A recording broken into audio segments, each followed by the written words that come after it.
Hello students, आपण last लेक्चर्समध्ये पाहिलेलं आहे 6 मेंबर रिंग चालू केलेलं आहे. 6 मेंबर रिंगमध्ये आपण पायरिडिन पाहिलेलं आहे. पायरिडिन म्हणजे ॲज ए म्हणजे 1 पोझिशनला नायट्रोजन आहे हे आपण पाहिलं आहे. त्यानंतर आपण पाहिलं आहे की 2 हेट्रो ॲटम नायट्रोजन 2 ठिकाणी असतील. 1 पोझिशनला असलेला आणि 2 पोझिशनला असा दुसरा जो आहे तो आपण पाहिलेला आहे. पायरिडॅझिन हा पाहिलेला आहे की 1 and 2 पोझिशनला ॲझा आहे. 1,2 डायझिन म्हणजेच पायरिडॅझिन आणि तिसरा 1,3 डायझिन म्हणजेच पायरिमिडिन हे पाहिले. आणि त्याचबरोबर आपण पायरिडिनचे जर बॉन्ड गेले आणि त्या ठिकाणी प्रत्येक ठिकाणी हायड्रोजन वाढला तर ते होणारं पिप्रिडिन पण आपण पाहिलेलं आहे. आपण आता नेक्स्ट स्ट्रक्चर पाहणार आहे या ठिकाणी की हे स्ट्रक्चर जे आहे या ठिकाणी 6 मेंबर रिंग आहे आणि प्लस 2 ॲज आहे. 6 मेंबर रिंग म्हटल्यानंतर आपण याला म्हणतो INE आणि काय आहे ॲझा आहे. किती ॲझा आहे तर 2 ॲझा आहे. डाय आहे आणि कोणकोणत्या पोझिशन 1, 2, 3, 4, 5, 6 4 पोझिशनला आहे. क्लॉकवाईज दिलं अँटी क्लॉकवाईज दिलं दोन्ही बाजूने हा 4 पोझिशनलाच येतो. त्यामुळं हा 1,4 डायझिन 1,4 डायॲझा याला नाव आहे 1,4 डायझिन केमिकल नेम तयार झालं 1,4 डायझिनचं. हे स्ट्रक्चर समोर तुम्हाला दिलेलं आहे. 6 मेंबर रिंग आहे. 6 मेंबर रिंगमध्ये आहे म्हटल्यानंतर हे याला INE प्रेफर केलेलं आहे. यामध्ये 2 1 आणि 2 नायट्रोजन आहेत म्हणून डायॲझा. हे दोन्ही नायट्रोजन जे आहेत एक 1 पोझिशनला आणि 4 पोझिशन 1,4 पोझिशन आणि पूर्ण याचं नाव केमिकल नेम तयार झालेलं आहे 1,4 डायझिन आणि याला कॉमन नेम आहे पायरॅझिन. पायरॅझिन जर हे 1 and 3 पोझिशनला असतं त्याला पायरिमिडिन म्हटलं जातं. हा नायट्रोजन 1 and 2 पोझिशनला असला त्याला पायरिडॅझिन म्हटलं जातं. जर नायट्रोजन हा 1 and 4 पोझिशनला असेल तर त्याला पायरॅझिन असं म्हटलं जातं. याचा स्क्रीनशॉट मारून घ्या सर्वांनी. तर हे समोर स्ट्रक्चर आहे पायरॅझिनचं. मी हे पुसून टाकतो. याचं केमिकल नेम सर्वांना माहिती की 1,4 डायझिन हे पायरॅझिन आहे. याच्यात म्हणजे या 6 मेंबर रिंगमध्ये नायट्रोजन कोणकोणत्या पोझिशनला असू शकतो. सिंगल 1 पोझिशनला, 2 जर असतील 1 and 2 पोझिशनला पायरिडॅझिन, 1 and 3 पोझिशनला पायरिमिडिन आणि 1 and 4 पोझिशनला पायरॅझिन. 1 and 5 पोझिशनला नसतो. का? कारण जर हा नायट्रोजन या 5 पोझिशन आहे या ठिकाणी दिला तर नंबरिंग या बाजूने होईल आणि 1, 2, 3 पोझिशनला नायट्रोजन दाखवलं जाईल. त्यामुळे ते पायरिमिडिनचं स्ट्रक्चर होईल. त्यामुळे तुमचे 1,4 डायझिन पर्यंतच स्ट्रक्चर येतील. तर या पायरेझिनला आपण थोडंसं चेंज केलं म्हणजे या पायरेझिन मधले जर बॉन्ड गेले जर हे बॉन्ड्स गेले तर काय होतं. हे बॉन्ड गेले तर प्रत्येक पोझिशनला काय होणार आहे हायड्रोजन वाढणार आहे. जसं 1 and 6 मधला बॉन्ड गेल्यामुळे या ठिकाणी नायट्रोजनला 1 हायड्रोजन वाढणार आहे. तसंच या 6 पोझिशनला सुद्धा हायड्रोजन वाढणार आहे. नंतर या ठिकाणी तुमच्या 2 पोझिशनला हायड्रोजन वाढणार आहे, 3 पोझिशनला हायड्रोजन वाढणार आहे, 4 पोझिशनला सुद्धा हायड्रोजन वाढणार आहे, 5 पोझिशन प्रत्येक पोझिशनला हायड्रोजन या ठिकाणी वाढणार आहे. त्यामुळे ह्या स्ट्रक्चरला जे पायरॅझिनचे स्ट्रक्चर आहे आणि त्याच्यातले बॉन्ड गेलेले म्हणजे या ठिकाणी प्रत्येक ठिकाणी हायड्रोजन वाढलेले आहे. 2 नंबर पोझिशनला एक कार्बन आणि एक हायड्रोजन होता त्याऐवजी आता 2 हायड्रोजन आलेले आहेत. तर असंच 3 पोझिशनला 5 पोझिशनला 6 पोझिशनला नायट्रोजनला 1 हायड्रोजन वाढलेले आहे. असे 6 हायड्रोजन वाढलेले आहेत. प्रत्येक ठिकाणी हायड्रोजन वाढलाय म्हणून याला म्हणायचं पर हायड्रोपायरॅझिन. पर हायड्रोपायरॅझिन हे स्ट्रक्चर तयार झालेलं आहे तुमचं पर हायड्रोपायरॅझिन. पायरॅझिन पासून स्ट्रक्चर आलेले आणि प्रत्येक पोझिशनला हायड्रोजन वाढलेलं आहे म्हणून याला पर हायड्रोपायरॅझिन म्हणायचं. आणि याचं कॉमन नेम आहे पिप्रॅझिन. याचं कॉमन नेम आहे पिप्रॅझिन. हे सर्वांच्या लक्षात आलंय का? तुमच्या जर नसेल लक्षात आलंय पायरॅझिनचं तर मी परत एकदा समजून सांगतो. हे दोन्ही स्ट्रक्चर मी परत पायरॅझिनचे काढलेले बघा. या ठिकाणी जे कार्बन आहे सायलेंटवर आहेत आणि त्या ठिकाणी असलेलं हायड्रोजन मी जर हे सायलेंटने दाखवतात हे स्ट्रक्चर जे पायरॅझिनचं आहे ते सेम असं आहे की या ठिकाणी 2 नंबर पोझिशनला कार्बन हायड्रोजन +2 आणि 3 च्या मध्ये बॉन्ड आहे. नंतर 3 पोझिशनला कार्बन आणि हायड्रोजन, 4 पोझिशन आणि 5 पोझिशन डबल बॉन्ड आहे. आणि या ठिकाणी 5 पोझिशनला हायड्रोजन आहे, एक कार्बनला हायड्रोजन आहे, 6 पोझिशनला कार्बनला. सेम हे स्ट्रक्चर इथं काढलेलं आहे मी आता थोड्या वेळापूर्वी.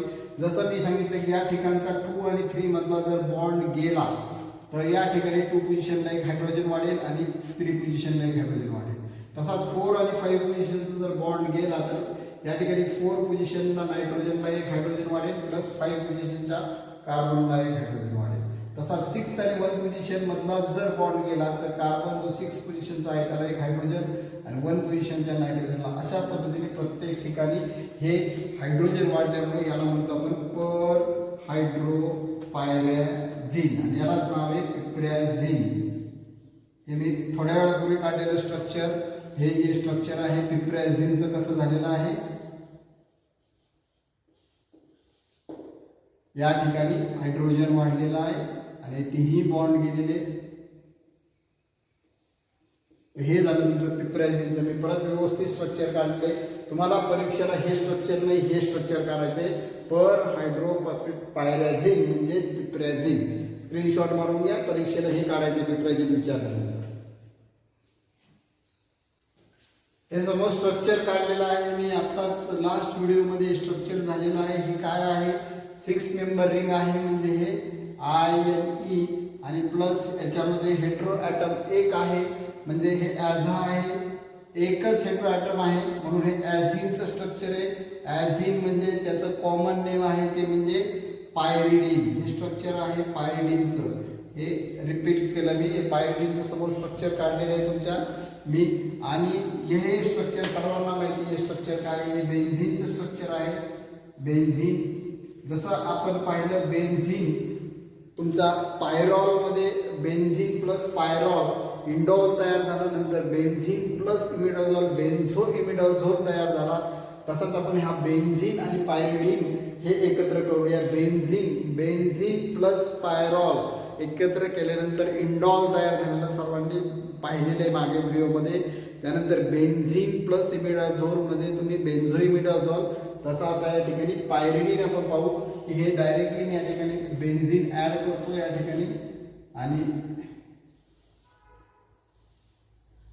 बेन्झिन या ठिकाणी मी ॲड केलेला आहे. आणि ह्या नंबरिंग जे आहे माझी हे 4 या ठिकाणी हा बॉन्ड जो आहे अशा पद्धतीने हे बेन्झिन या ठिकाणी फिट केलेलं आहे आणि नंबरिंग येते 5, 6, 7, 8 अशा पद्धतीने ही नंबरिंग आली. स्ट्रक्चर बेन्झिन प्लस पायरिडीन म्हणजे बेन्झो पायरिडीन. बेन्झिन प्लस पायरिडीन हे स्ट्रक्चर झाले तुमचं बेन्झो पायरिडीन. बेन्झो पायरिडीन हे benzene plus pyridine, benzo pyridine. आणि याला कॉमन नेम आहे क्विनोलिन. कॉमन नेम आहे क्विनोलिन. हे सर्वांनी लक्षात ठेवायचं. क्विनोलिन हे जम्पलिंग करायचे नाही तुम्ही. Benzene plus pyrrole indole, benzene plus imidazole benzo imidazole, benzene plus pyridine benzo pyridine म्हणजेच क्विनोलिन. हे सुद्धा तुम्हाला परीक्षेला बऱ्याच वेळा विचारतात किंवा हे सुद्धा तुमच्या महत्त्वाच्या ड्रगमध्ये असलेलं हे बेसिक स्ट्रक्चर आहे. हे क्विनोलिनचं क्विनोलिन कंटेनिंग ड्रग पण आहेत आपल्याला, त्यामुळे हे क्विनोलिनचं स्ट्रक्चर तुमच्यासाठी फार महत्त्वाचं आहे. त्याचा स्क्रीनशॉट मारून घ्या. आपण इंडोलच्या वेळेस पाहिलं होतं इंडोलचं स्ट्रक्चर आणि इंडोल रिलेटेड कंपाऊंड जे होतं ते म्हणजे इंडोलमध्ये जर तुमच्या 1 पोझिशनला असलेला नायट्रोजन हा इंडोलमधला जर 2 पोझिशनला जाऊन बसला तर त्याला आयसो इंडोल म्हटलं जातं. तसंच हे क्विनोलिनचं स्ट्रक्चर आहे. हे क्विनोलिनचं स्ट्रक्चर समजून घेतलेलं आहे तुम्ही आत्ता. तर या क्विनोलिनमध्ये जर हा नायट्रोजन जर चेंज झाला 1 पोझिशनवरून, हा जर 2 पोझिशनला गेला, या पोझिशनला गेला तर याला आयसोक्विनोलिन म्हटलं जातं. याला आयसोक्विनोलिन म्हटलं जातं. हे स्ट्रक्चर जसं इंडोलचं आयसो इंडोल कसं झालं तसंच हे क्विनोलिनचं आयसोक्विनोलिन. क्विनोलिन जे आहे हे तुम्ही पाहिले, क्विनोलिन म्हणजे पायरिडीन प्लस तुमचा बेन्झिन हे क्विनोलिन झालंय. पण क्विनोलिनचा 1 पोझिशनचा नायट्रोजन जर 2 पोझिशनला असेल तर या स्ट्रक्चरला म्हटलं जातं आयसोक्विनोलिन. याचा स्क्रीनशॉट मारून घ्या तुम्ही.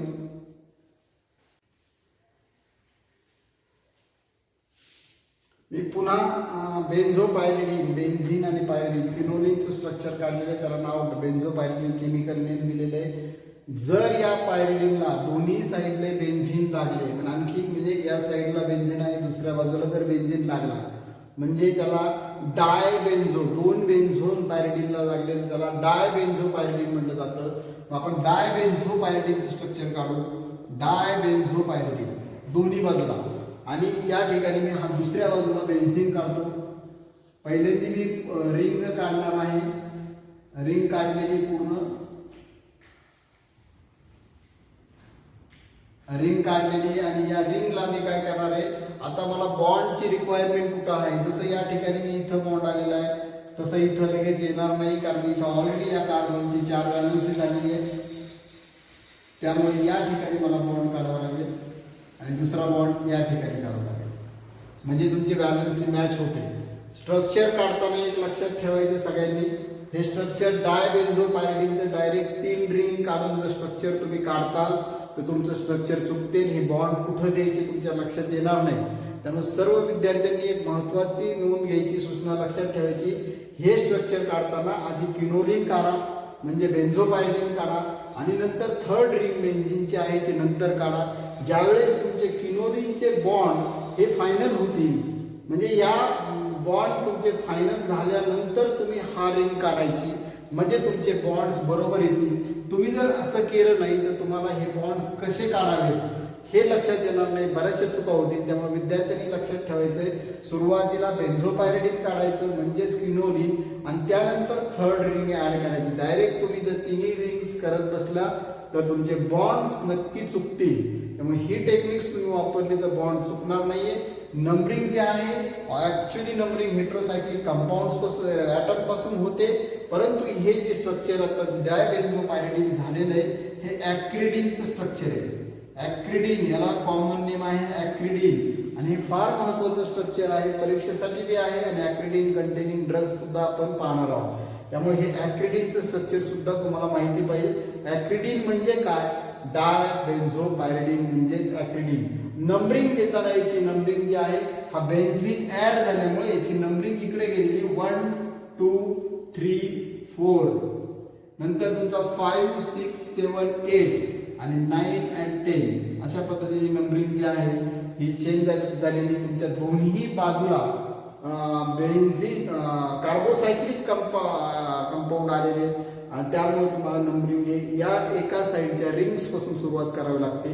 त्यामुळे 1 2 3 4 5 6 7 म्हणून दोन्ही जे आहे दोन्ही रिंग कार्बोसायक्लिक रिंग्स कव्हर केलेले आहेत आधी, आणि त्यानंतर हेट्रोसायक्लिक रिंग कव्हर केली.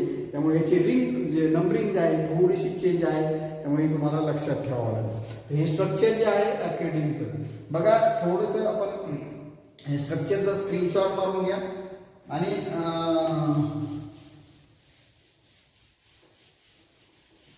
हे फार महत्त्वाचे स्ट्रक्चर जे आहेत आपण पाहिलेले आहेत की तुमच्या बेन्झोपायरॉल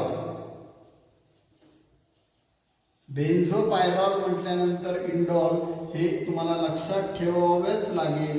नंतर तुमचं बेन्झो इमिडॅझोल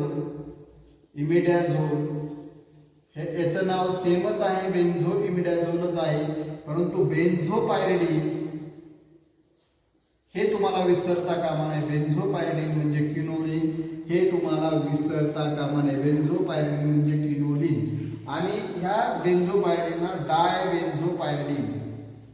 डायबेन्झोपायरिडीन म्हणजेच ॲक्रिडीन हे पण विसरून चालणार नाही. ॲक्रिडीनची रिंग काढताना, ॲक्रिडीनचं स्ट्रक्चर काढताना आधी क्विनोलिनचं स्ट्रक्चर काढा आणि नंतर थर्ड रिंग त्याच्यामध्ये ॲड करा. तुमचं स्ट्रक्चर कधीच चुकणार नाही. तुम्ही जर 3 रिंग एकत्र काढताल तर 100% तुमचं स्ट्रक्चर चुकते. त्यामुळे हे लक्षात ठेवा. इथं आपण थांबतोय. नेक्स्ट व्हिडिओमध्ये आपण पुढचे जे स्ट्रक्चर आहेत ते पाहूया. धन्यवाद.